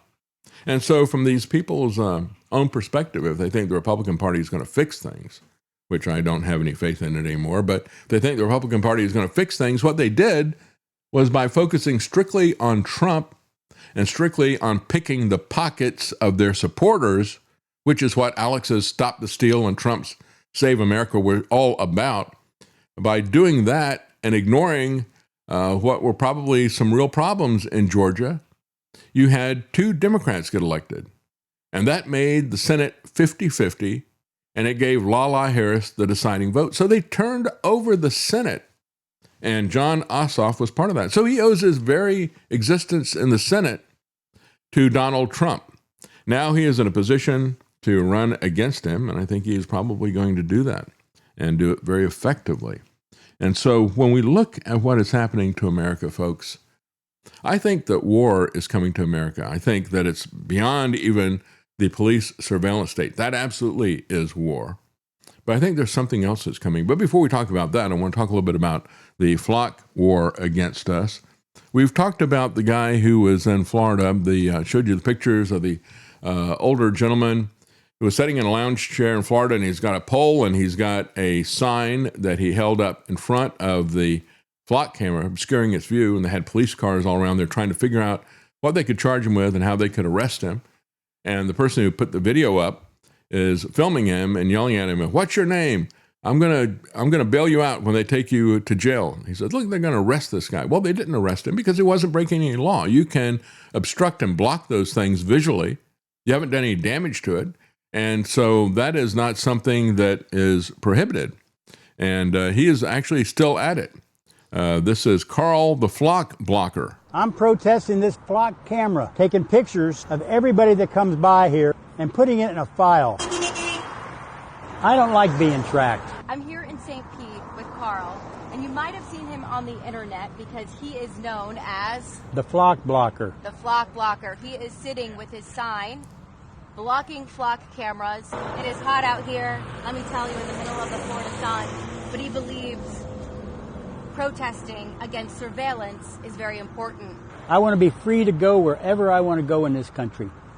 I know that once I get out of this country, I don't have any rights. That's why I stay here. I'm very disappointed in our government to allow this to even start. We're going to go to council meetings. We're going to go to the state. And we're going to go to Washington with this. They're taking away our privacy. And that is one of our rights. When we protest, we want everybody to come out and join us. That's right. Yeah, they didn't allow this to happen. They planned it, they financed it, they pushed it. And that's what I'm very disappointed in. People like Marsha Blackburn, who's doing that along with Trump. We had one resident speaking to the Auburn City Council. He had this to say. Hello, everyone. My name is Derek. I'm from just outside the area. I came here, obviously, to talk about flock cameras because I feel like flock cameras are a little bit bigger than just, Auburn City Council. It's kind of a nationwide issue. So I saw the opportunity to coming here. It affects me. Something that people don't really think about, or haven't really mentioned before, is that knowing that these flock cameras exist and wherever we go is tracked and monitored. I just don't go certain places like Auburn, for example. I don't come here, spend money here, or do anything here because of these flock cameras, and I know they're there. Every day, we're always facing all these different ways that we're being tracked, monitored. All our biometric data is being taken, sold, doing whatever. All these things that we have. All of our pockets are filled with devices that have all these tracking things, but there's usually always some kind of silver bullet or way to go around that. There's a consent issue. You can opt out. At the very minimum, you can just not participate in those activities. You can go back to the way things were without technology. But with this flock scenario and this AI surveillance that has spread across the United States without anybody seeing it is creating a whole different system where we can't opt out of it. You can't go anywhere. You can't go places. And no one is secure as exactly what the information is being collected is. They don't know where it's going. They don't know who has access to it. I don't think even you know how it's being used. I don't think the police departments know how it's being used. The thing is, a lot of people have gotten up and they've talked about, all the bad things. We always know that they're bad because they've been, they've flagged the wrong person, they've stalked the wrong person, all these reasons. But there's a lot of legal reasons why they are bad as well, and we haven't talked about any of those. There's a few Supreme Court cases that basically make flock cameras completely illegal, and everybody should know them, especially council members that are going to be voting on this. You might want to get the. Well, let me just sum this up for him. We're talking about moving beyond freedom and dignity. That was the title of B.F. Skinner's book. Behavioral psychology, talking about positive operating conditions and negative operating conditions. They've been using that as a playbook. As a matter of fact, first time I saw that was when Karen was in getting her master's degree in education. And so it was about time somebody complained about that. It says, no. This is their blueprint. You see, whenever we look at this and say, schools aren't working, how did the government get fooled by this corporation to put this stuff in? No. That was the plan. They don't want the schools to work. They don't want people to think critically. They don't want them to be educated about history or anything else. They want you dependent and dumbed down, and that is all deliberate. And one of the tactics that they do with that is to deny us our freedom and dignity. I couldn't believe the contempt that B.F. Skinner had for human freedom and human dignity. This is beyond freedom and dignity. That's why you should oppose it.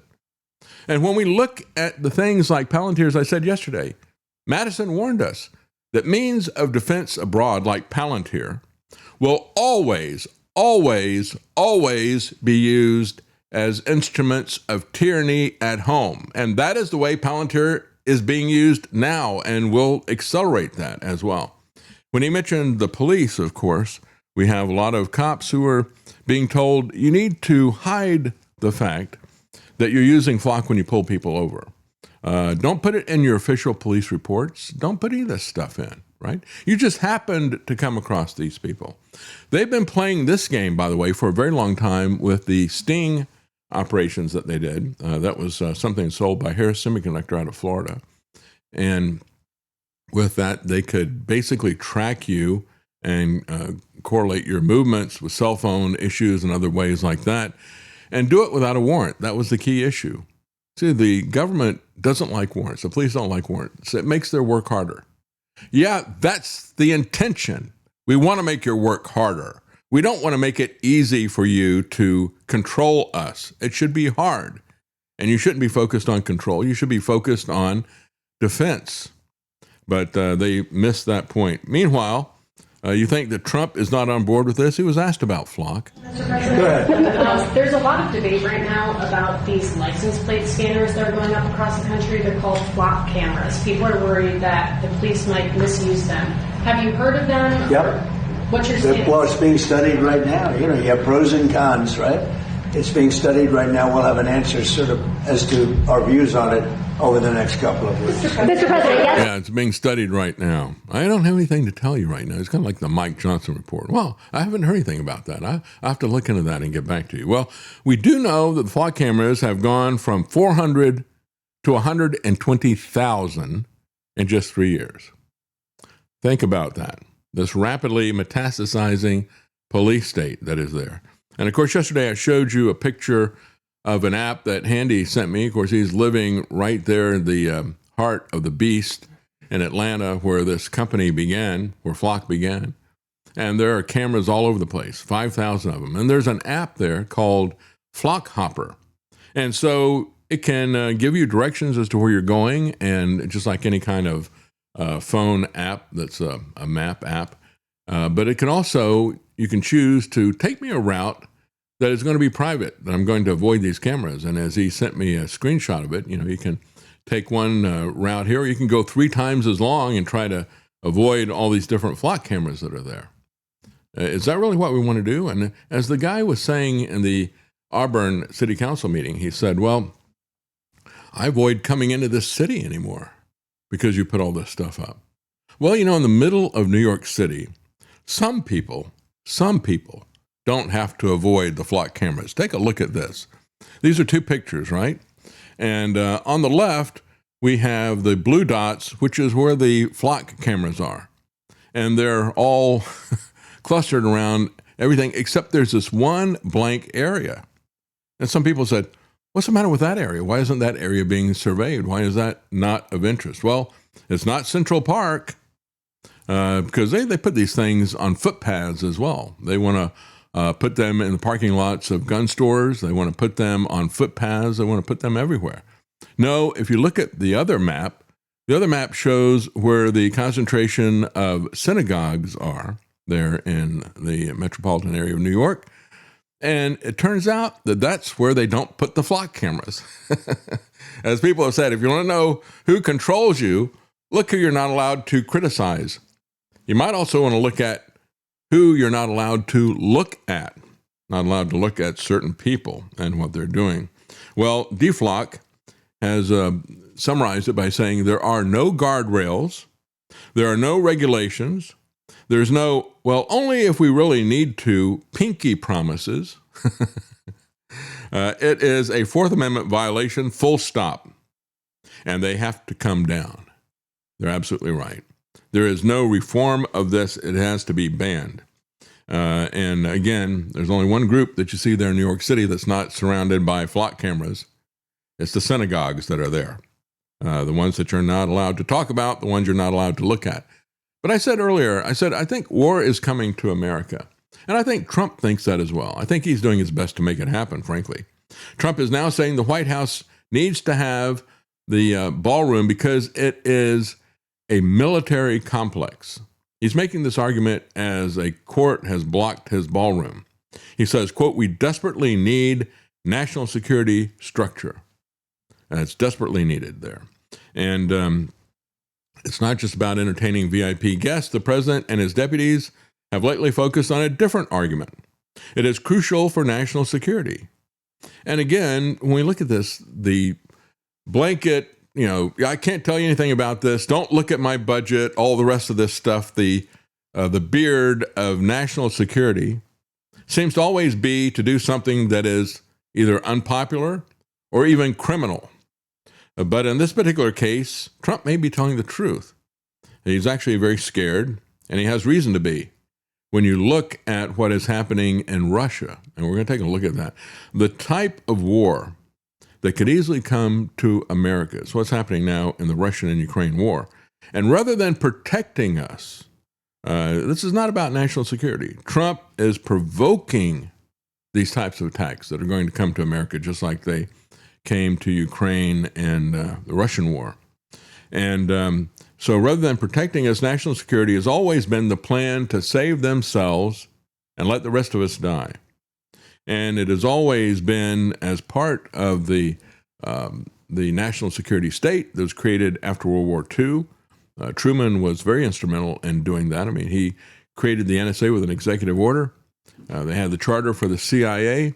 He started using the American military as the global police force and claiming that everything had to be kept secret because of national security. That cancer has metastasized from the top down, and we see what it looks like now. And so this ballroom, in a nutshell, shows us what national security really looks like. It is a bunker wrapped in a Marie Antoinette gilding, right, is what he's talking about with this ballroom. But we look at what is happening in Russia now. Trump, the people are starving. Let them have balls. From the guy who doesn't have any, right? Anyway, the Ukrainian drone situation, we have seen in this Russian war, both the Russians attacking Ukrainian infrastructure, and by that I mean refineries, power stations, and things like that, and the Ukrainians doing the same thing to Russia. Now, Ukraine has taken a new approach, and they're not just going after government infrastructure. They're actually going after retail facilities. Think about that. They want the people to feel the crunch, just like the sailors on the USS Abraham Lincoln. Ukraine launched one of its largest kamikaze drone attacks of the war against Russia on Sunday. Russia's defense ministry said that air defenses intercepted 822 Ukrainian drones overnight, including roughly 600 that were launched toward Moscow. This is why Trump wants his bunker ballroom.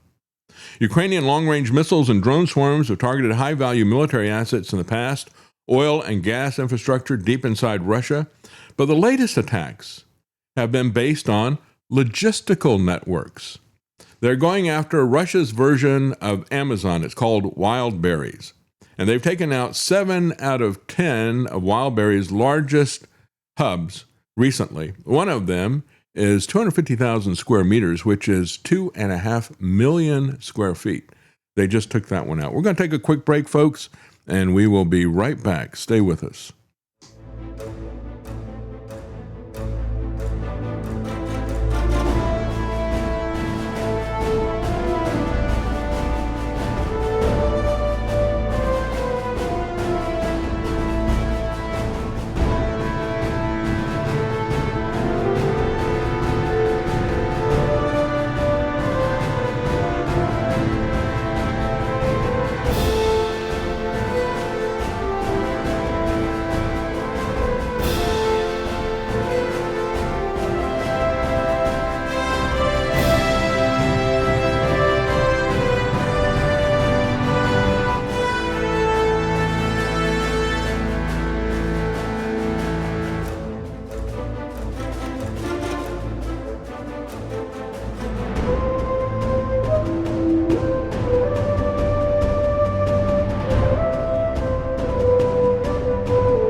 Making sense common again. You're listening to The David Knight Show.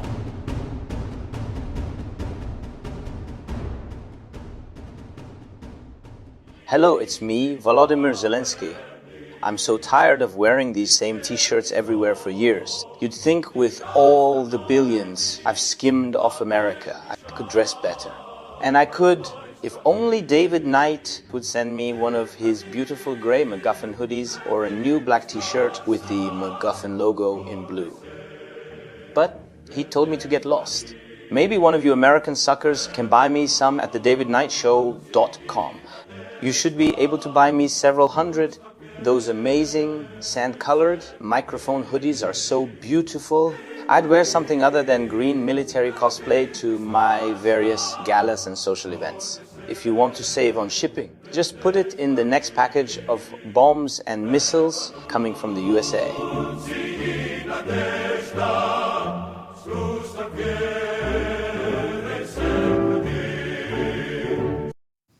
That's right. You can only get those at davidknight.news. You can't get them at Wildberries. You can't get them at Amazon.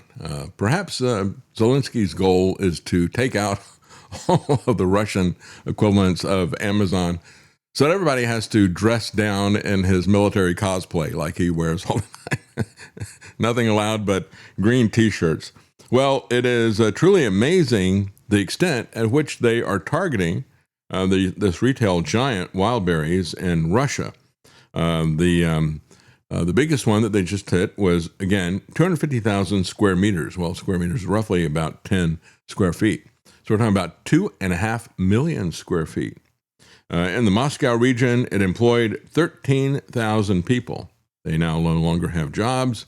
Other people are not able to get the goods, the services, because it set off a massive fire that burned the entire thing down. Excluding that warehouse, Wildberries had 20 facilities and more than 1.2 million square meters, equivalent to over 1/5 of its capacity that was taken offline by drone attacks. Now they've just added another 250,000 square meters. Wildberries and another Russian e-commerce platform, Ozon, together sell goods and services worth 8.5% of Russia's GDP. They also provide jobs for 4 million people, more than 5% of the country's workforce. So that is what asymmetric warfare looks like. Ask yourself if we are protected against anything like that. Trump is going to protect himself, but he's going to let you, your family, and our infrastructure and our supply chains die. You can already see it in what he is doing, his utter contempt for what he is doing to the price of oil and gas. Yes, I think war is coming to the U.S. But let's take a look at the primary that's going to be happening today. We have today is primary day in Florida, and we have an interesting race that's down there between Randy Fine, who I see as public Zionist enemy number one. He deserves to get the Jonathan Pollard Award. He is a traitor extraordinaire. But before we get to that, we see the guy who is the national security minister of Israel.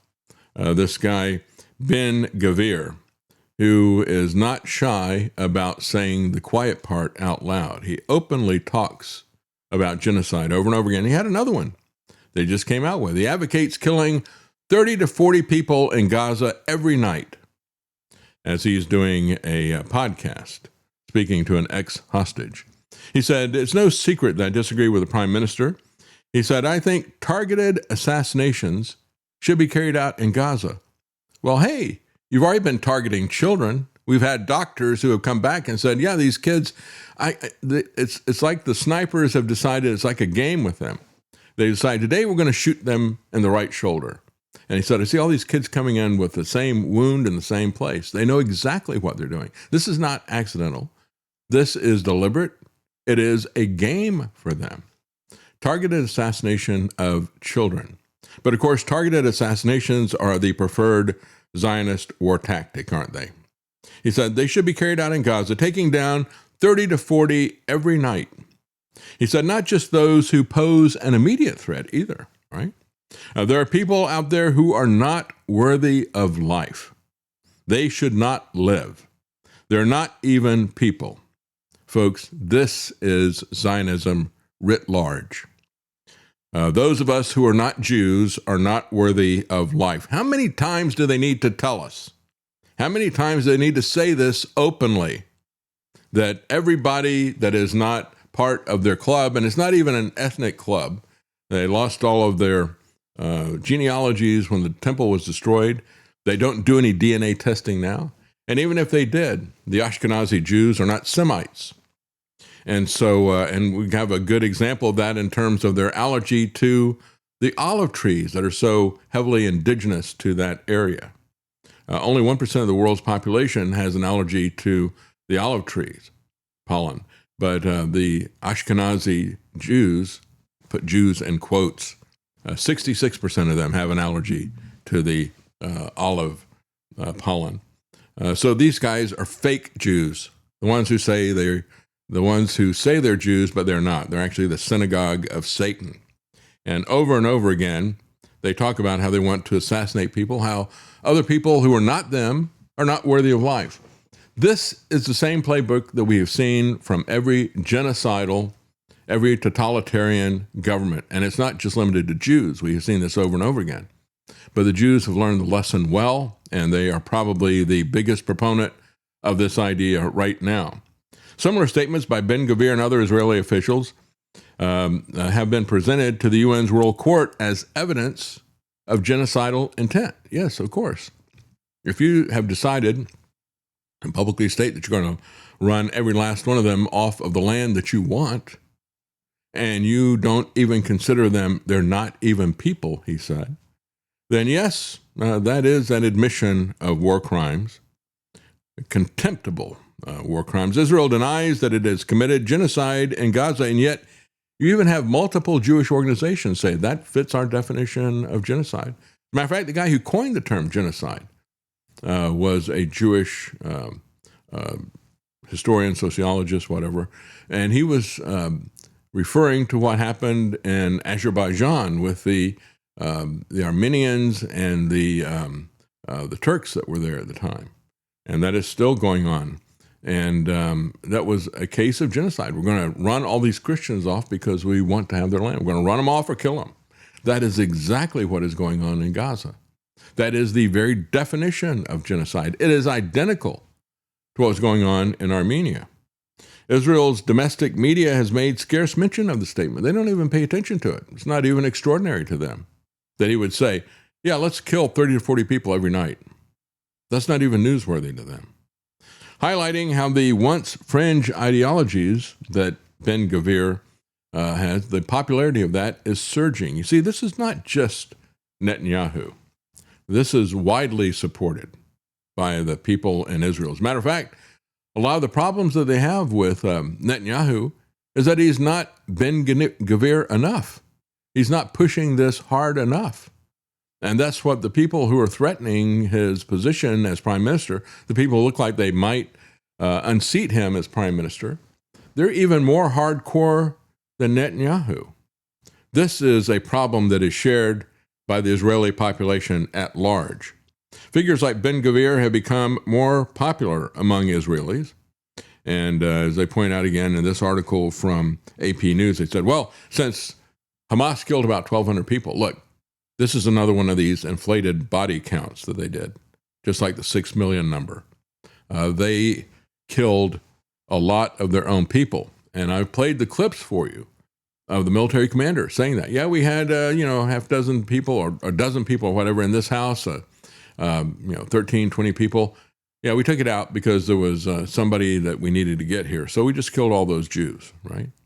And you take a look at the highway that was littered and packed with cars that were burned to a crisp and shot up. The people coming across from Gaza, the Hamas people, did not have that kind of firepower. That kind of firepower only belonged to the Israeli military. They killed their own people. Then they put that body count out there as justification to kill everybody in Gaza.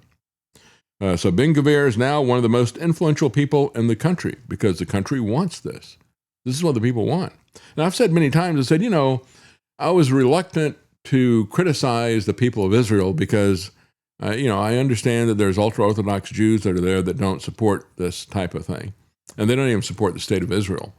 And when I look at our government, don't think for a minute that I support anything that Trump is doing or anything the Democrats want to do. I absolutely disavow the American government at this point. It has nothing to do with the Constitution, the Bill of Rights, any of the principles that this country was founded on. It is a criminal terrorist organization, not just Israel, the U.S. government. And they should be joined together, as a matter of fact. They belong to each other. They operate the same way and have the same purpose. And so I will many times say, well, I'm not going to blame Jews because of the criminal Israeli government, because I don't want to be thrown into the same hopper that the American government is there. But if you look at what the Israeli people are, where they are in terms of popularity polls, they embrace this. They support this. He has substantial control over key parts of Israel's security apparatus, Ben-Gvir does. And he runs the prisons, and we've seen over and over again, a lot of this stuff is designed for optics. He had the people on his staff, and he were wearing gold lapel pins that were hangman's noose, right? Because he wants to execute prisoners, as many as possible. And he wanted to put crocodile moats around the prisons. That got shut down by the court system. But it's that kind of cartoonish posturing. And quite frankly, it makes him very popular with Israeli people. They like that. He's doing that kind of stuff because he's playing to the mob. He's playing to the street. Just like you've got people in Iran putting out death to America and death to Israel, they're playing to the street. And but they're playing to the people who really want to see that type of thing.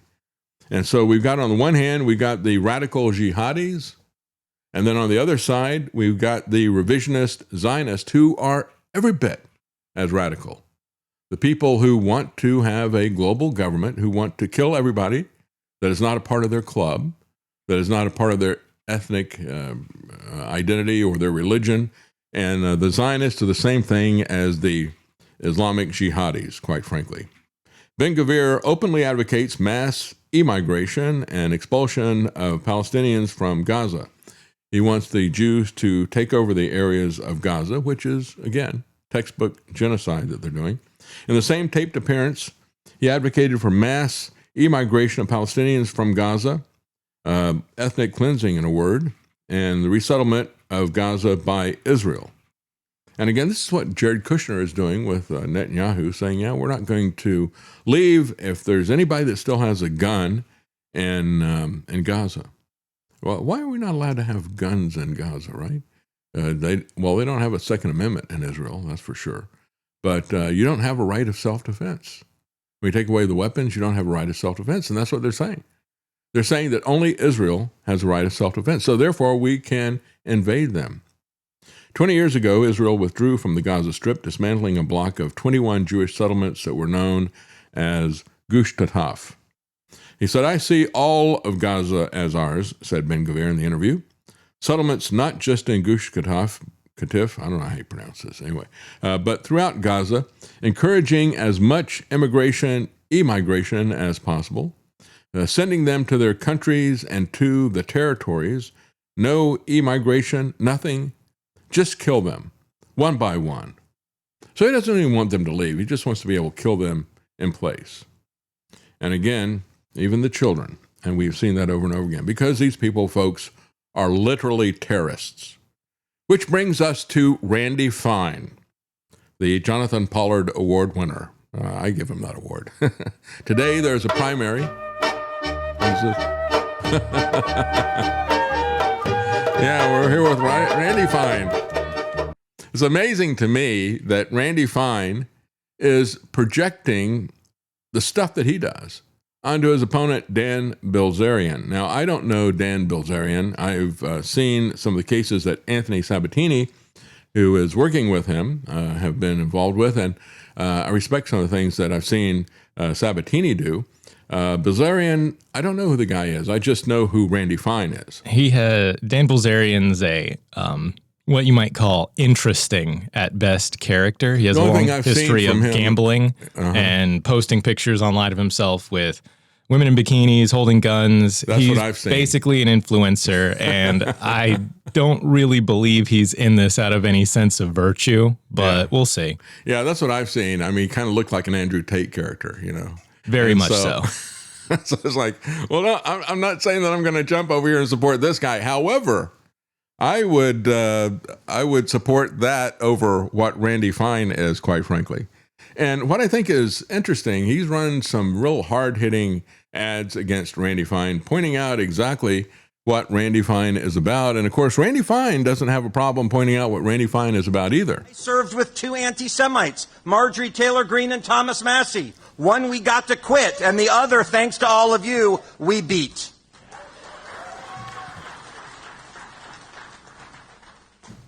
And we're very, very lucky. Whereas Democrats 20 or 30 or 40 years ago had anti-Semitism show up in their party, and they minimized it, and they said it was the fringe, and they didn't deal with it, and it took over their party. The leader of our party said he wasn't going to deal with that. We often say that Donald J. Trump is the greatest friend that Israel's ever had, but that doesn't go far enough. Donald J. Trump is the greatest friend American Jews have ever had because he stands up and he fights for all of us. He's not a friend to Americans. He doesn't fight for Americans. He fights against Americans. And what is amazing as he stands up and says, we got Thomas Massey out. How much did you spend on Thomas Massey? Was it $20-30 million or something like that? AIPAC and Jewish billionaires together. People who have dual citizenship. Randy Fine has referred Dan Bilzerian and Anthony Sabatini to the FBI for criminal charges. He alleges that they have gotten $1 million from a election spending scheme that involves foreign interference. Wait a minute. This is the guy. Foreign interference? $1 million, not $20-30 million, but $1 million. And to complain about foreign election interference? This guy who is a Zionist getting all this AIPAC money and all this money from Zionist billionaires? Well, you see, when Israel does it, that's just fine. That's right.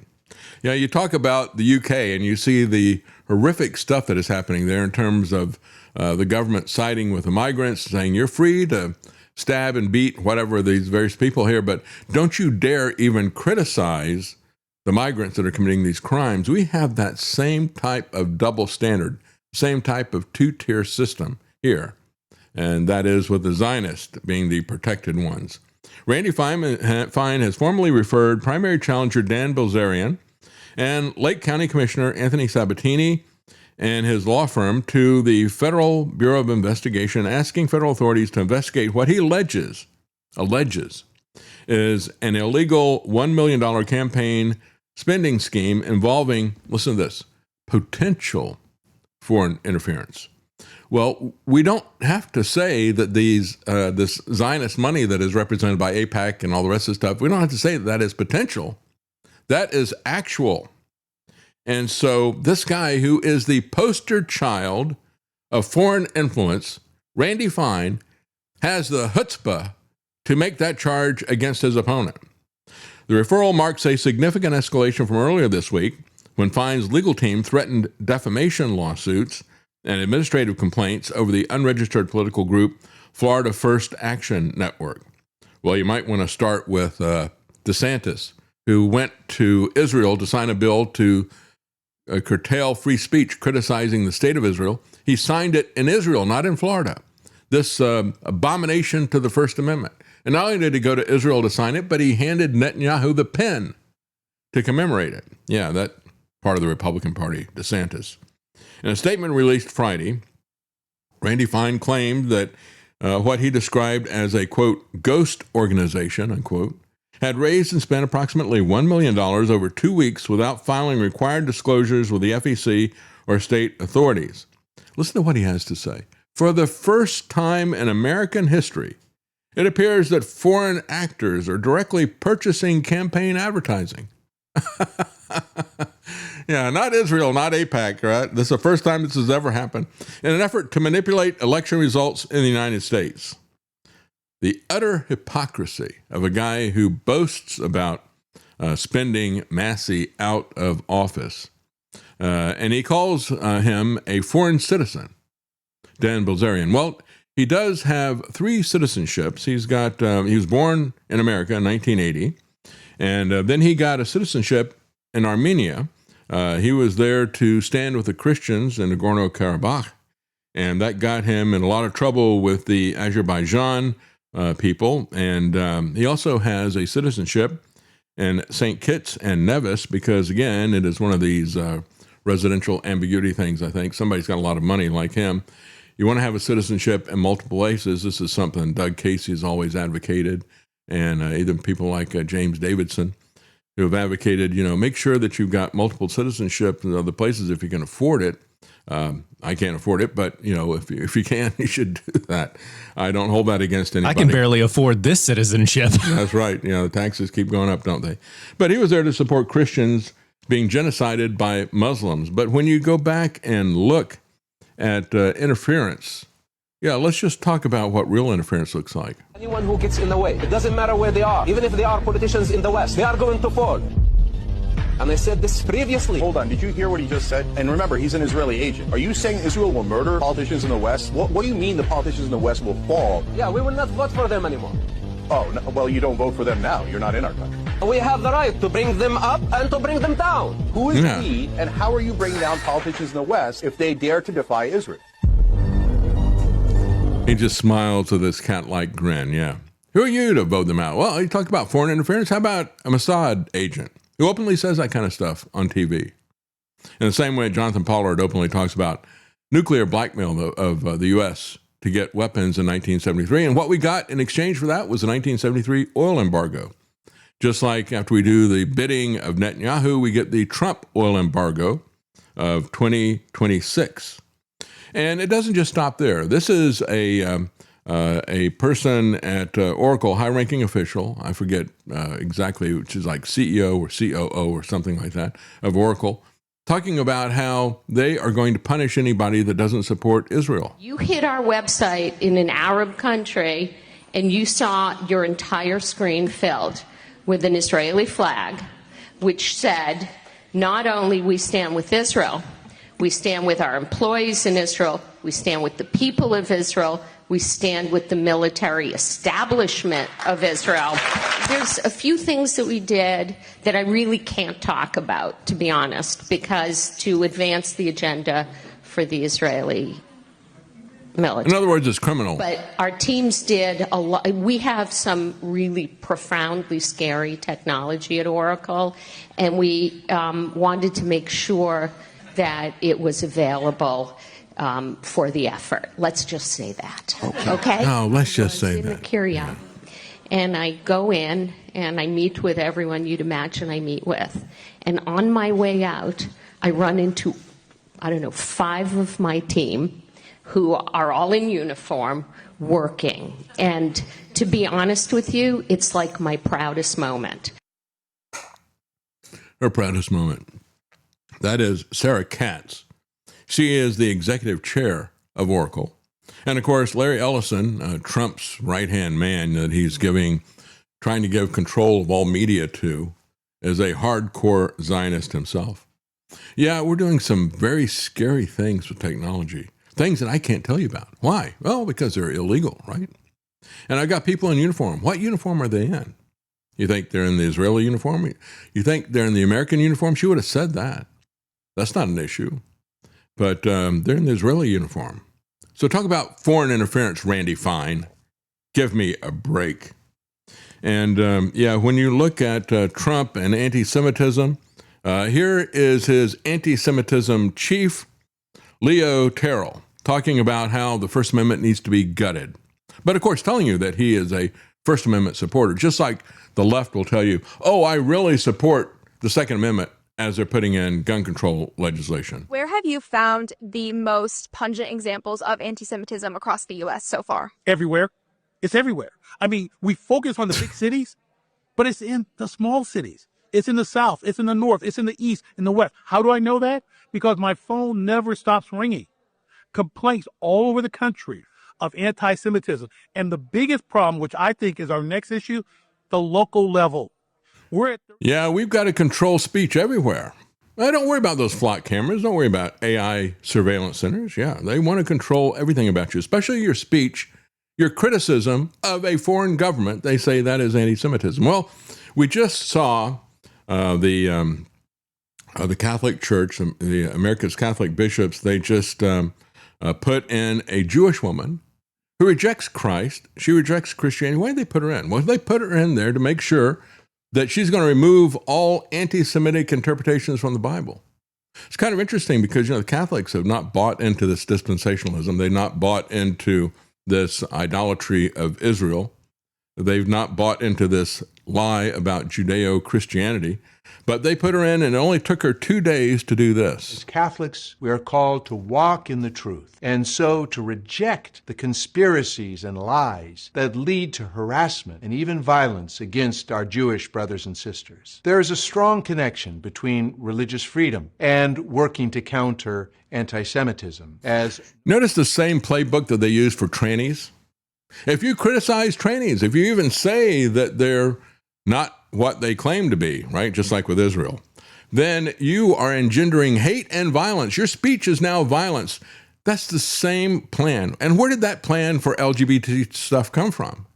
It came from leftist Jews as well. So now they're running this same plan against us. Here, however, is Chuck Baldwin. And all this talk in Christian circles about, you believe in replacement theology. He said, no, I believe in fulfillment technology. That's right. Christ fulfilled the Old Testament. I do not believe in replacement theology. Nothing can replace Old Covenant Israel. Who would want to? I believe in fulfillment theology, that the law and the prophets were all fulfilled in Jesus Christ. So when they say, the Israelis are God's chosen people, they are Christ deniers. They are new covenant deniers. They are denying what Jesus said he came to do, to fulfill the old covenant law. Yeah, so let's not talk about Judeo-Christianity. That is just the biggest oxymoron I have ever seen in my life. What fellowship do Christians have religiously with somebody who says that that Jesus is not the Christ? And why would we want to go back to Mount Sinai? He took away the law. He took away the condemnation of the law. That's the mission of Christ and what he accomplished on the cross. But they deny all of that. People like Huckabee, people like Ted Cruz are Christ deniers. They are Judaizers. Patty Wack says, I'm sure they'll pass a law that's setting to the terror of the people to deal with the guy blocking that camera. Yeah, I'm sure they will. Ibu says, David, how did Flock know they were going to sell 100,000 of those? This is an orchestrated effort. How did they know every county in the country would buy their product? Well, they know because the federal government wants them to do that. And Trump has talked about how it's going to make you really wealthy. You're going to get some federal subsidies if you buy this kind of stuff. That's why Massey's approach to say, if you buy this as a city or as a police department, we're going to take federal money away from you. Folks, the law is gone in America. The only thing that rules is money, and they rule us with bribes and with blackmail. Thank you for joining us.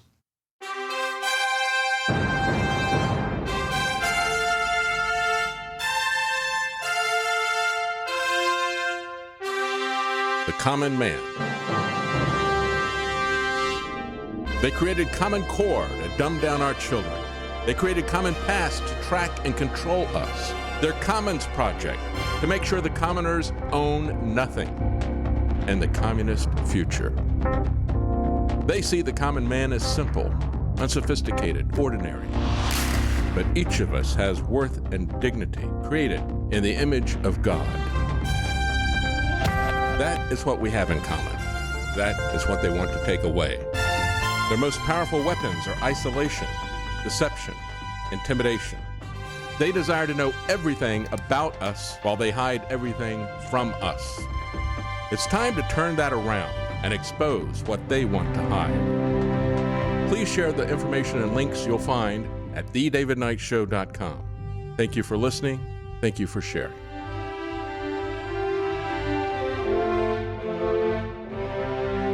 If you can't support us financially, please keep us in your prayers. TheDavidKnightShow.com.